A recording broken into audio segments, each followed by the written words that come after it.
खबर सागर से गड़ाकोटा के शिवाजी वार्ड में कबीरपंथी धर्मशाला का भव्य उद्घाटन हुआ। इस अवसर पर मुख्य अतिथि के रूप में क्षेत्र के विधायक एवं पूर्व मंत्री गोपाल भार्गव उपस्थित रहे। उन्होंने फीता काटकर धर्मशाला भवन का शुभारंभ किया। अपने संबोधन में श्री भार्गव ने बताया कि इस भवन के निर्माण हेतु उन्होंने 25 लाख रुपए की राशि स्वीकृत कराई थी। अब यह धर्मशाला नगरवासियों और आसपास के लोगों के लिए उपयोगी सिद्ध होगी। उन्होंने कहा कि ऐसे सामाजिक स्थलों से समाज की एकता और धार्मिक सौहार्द को बल मिलता है। कार्यक्रम में नगरपालिका अध्यक्ष प्रतिनिधि मनोज तिवारी, वार्ड पार्षद पुरुषोत्तम साहू, मंडल अध्यक्ष हरियाणा रायड पटेल, महेश कोरी, किशोरी लाल सहित अनेक गणमान्य नागरिक उपस्थित रहे।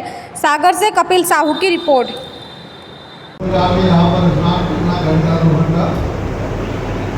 बड़ी पुरानी याद है मोहल्ले के साथ पूरे Subhash ward, Shivaji ward, Ambedkar ward, यहाँ के सभी लोग नहाने जाते थे। वहाँ पर पुरुष भी, महिला भी, पुरुषों का घाट एक तरफ, महिलाओं का एक तरफ।